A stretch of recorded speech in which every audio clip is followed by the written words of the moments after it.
It was a Saturday night in Boston, the kind of night when the city feels dressed up, glasses clinking in candlelit rooms, jazz drifting from somewhere down the block, the air outside crisp enough to make you quicken your step. Inside, Maison Belle, a French restaurant tucked between brick row houses, the dining room glowed golden. Couples leaned toward each other over plates of coq au vin. A group of friends toasted with champagne. The staff moved like clockwork. In the back, behind swinging metal doors and the constant hiss of dish sprayers, a different world existed. The air here was thick with steam, the scent of lemon soap mixing with roasted garlic from the kitchen. Water splashed into deep stainless steel sinks, plates clattered onto racks, and the rhythm of scrubbing never stopped.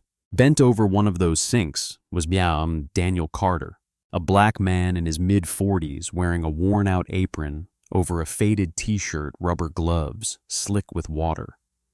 His shoulders moved with the steady pace of someone who'd done this work for years, not rushed, not slow, just steady. No one in the dining room knew his name. To most, he was simply the dishwasher. But tonight, something was different. When the rush slowed for a moment, Daniel peeled off one glove, wiped his hand on a towel, and reached into the pocket of his apron. Out came a stub of a pencil and a scrap of cardboard, the inside of a flower box cut into a small rectangle. Balancing it on the edge of the counter, he began to draw. The lines came quickly, confidently, shadows shaping into a city skyline, the curve of a bridge, the reflection of lights on water. It was as if his hands remembered a language no one else in the room could speak.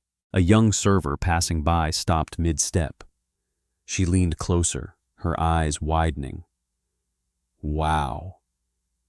You did this?" Daniel gave a small shrug, almost embarrassed, and turned the cardboard toward the stack of clean dishes, as if to hide it.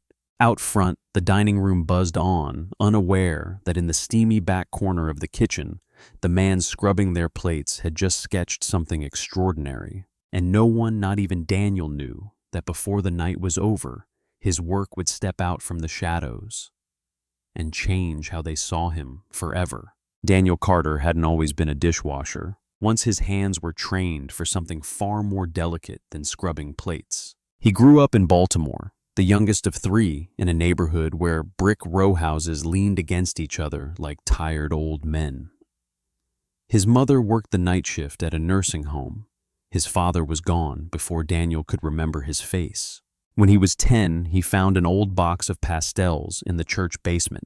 The colors were dusty, some broken in half, but to Daniel, they were treasure. He started drawing on anything he could find. School notebooks, grocery bags, the backs of bills. By 15, his work was hanging in the local community center, and people were talking. A scholarship took him to one of the country's most respected art schools. He studied under professors whose names he'd only seen in magazines, learned about light and texture, and how a single brushstroke could change the mood of an entire painting. But life has a way of redrawing the picture. Halfway through his second year, his mother was diagnosed with an aggressive illness. The medical bills came faster than the treatments could help. Daniel left school without a second thought, trading oil paints for double shifts, first at a grocery store, then in a kitchen. Years blurred. His mother passed. The dream that once felt urgent began to fade into something quieter, tucked into sketchbooks he kept under his bed. Now, more than 2 decades later, Daniel worked nights at Maison Belle, cleaning dishes until the small hours. He lived in a tiny studio apartment with one window and a table, always cluttered with pencils, brushes, and half-finished sketches on scraps of cardboard. To his co-workers, he was reliable, polite, and private. To the diners, he didn't exist at all. But every so often, when the rush slowed and no one was watching, Daniel's hands would find their way back to that other life. The one with color light, and the kind of silence you only get in front of a blank canvas. And tonight, for the first time in years, someone else had seen it. The server's name was Emily, 23, studying art history at a local college, working nights to pay for her classes. She couldn't stop thinking about the scrap of cardboard she'd seen in Daniel's hands. Later that night, during a lull between courses, she slipped back into the kitchen. Daniel was rinsing glasses, steam curling around his face. "Can I see it again?" she asked. He hesitated, then reached into his apron and handed her the drawing. Up close, Emily could see the details she'd missed before the play of light across the water, the careful shading on each building, the way the bridge seemed to hum with life. "This is incredible," she said softly. "Daniel, you could be in a gallery." He chuckled, shaking his head. Galleries don't hang dishwashers' work. But Emily wasn't laughing. She'd seen hundreds of student portfolios, none of them carried the quiet confidence in Daniel's lines. She asked if he had more, and after a long pause, he nodded. "At home. Old stuff." 2 nights later, Emily knocked on his apartment door. Inside, the air smelled faintly of turpentine. Sketchbooks were stacked on a small table. Paintings leaned against the wall, some wrapped in brown paper, others half-finished. She leafed through page after page, portraits that seemed to breathe street scenes alive with movement, colors layered like whispered secrets. "Why haven't you shown these to anyone?" she asked. Daniel shrugged. Life got busy. That week, Maison Belle announced it would host a special dinner for local critics and a few notable figures from the city's art scene. The dining room would be decorated with works from up-and-coming artists. Emily saw her chance. She begged Daniel to let her submit one of his pieces for the display. He refused at first, too risky, too embarrassing if people didn't like it. But Emily was persistent. "Just one painting. If no one says a word, we'll forget it ever happened." Finally, he agreed on one condition: it would be hung somewhere out of the way, not the main dining room, not under the spotlight. Emily promised. She chose a portrait of an elderly woman at a window, the light falling across her face like it had been painted in gold. It was a piece that made you stop without knowing why. She didn't tell him she had a different plan. The night of the event arrived.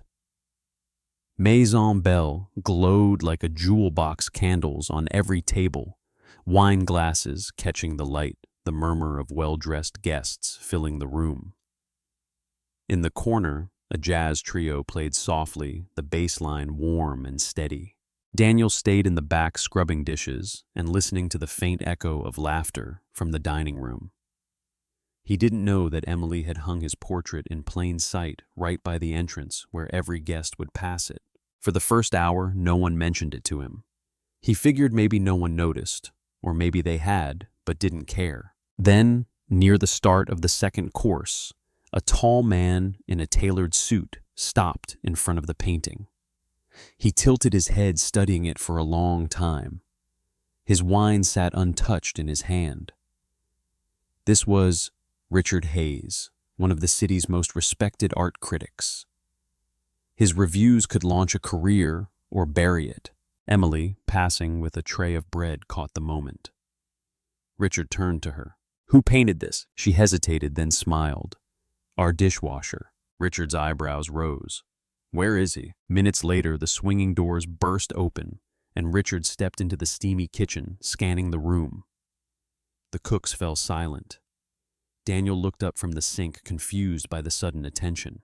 Richard walked straight toward him, the noise of the dining room fading behind him. "Sir," he said, his voice firm but warm, "you are an artist." And this, he held up a hand toward the dining room. "This is a masterpiece." The room went still. A line cook's jaw dropped. Emily grinned. Daniel's eyes darted to the floor, then back to Richard.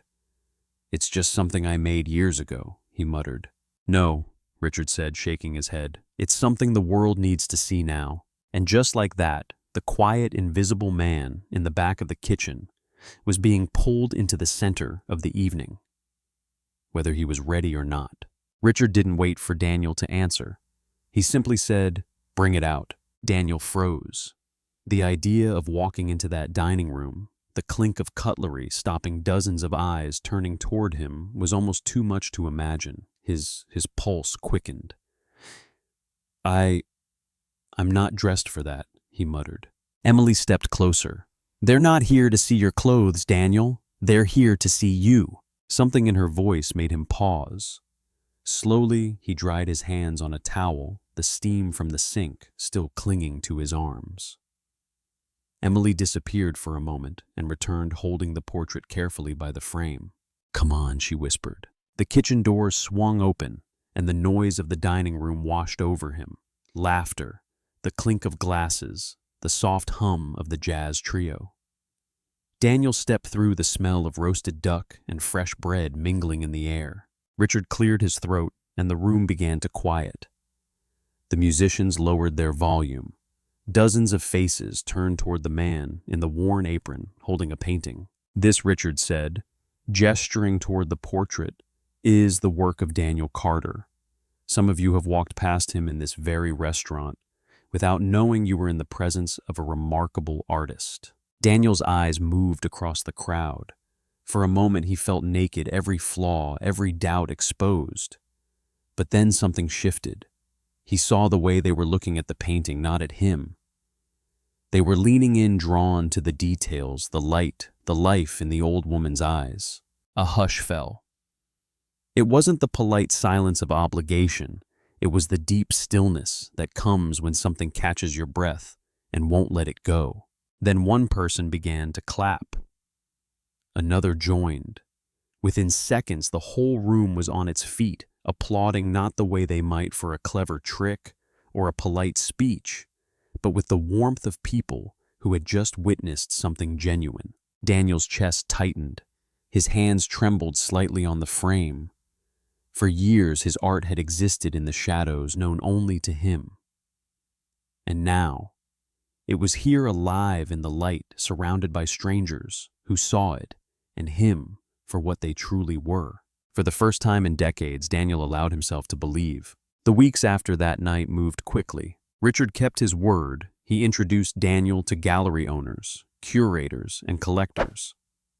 One by one, they visited Daniel's small studio apartment where paintings leaned against every wall waiting for someone to see them.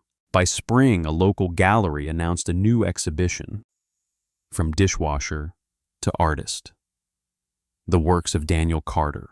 Opening night, Daniel stood in the gallery's main room wearing a simple black shirt and trousers. His paintings surrounded him, landscapes glowing with late afternoon sun portraits so alive they seemed to breathe city streets, shimmering with rain. People walked slowly from piece to piece, stopping to study, to point to smile. Emily was there beaming. "Told you," she whispered. Daniel chuckled softly, his eyes scanning the room. He caught sight of the portrait that had started it all. The old woman at the window, now framed beautifully, a small plaque beside it reading, "Private collection, not for sale." Halfway through the evening, a man approached him, hand outstretched. "Your work," he said, "reminds me why I fell in love with art in the first place." Daniel shook his hand. "That's the best thing anyone could say to me." Later, as the crowd thinned and the night air cooled outside, Daniel stood in the doorway of the gallery. He thought of the kitchen at Maison Belle, the stacks of dishes, the endless steam. It wasn't gone from his life. He still worked some shifts there, but now it wasn't all he was. He was Daniel Carter, artist. Sometimes the world doesn't see you until someone brings you into the light. Would you have noticed Daniel's masterpiece,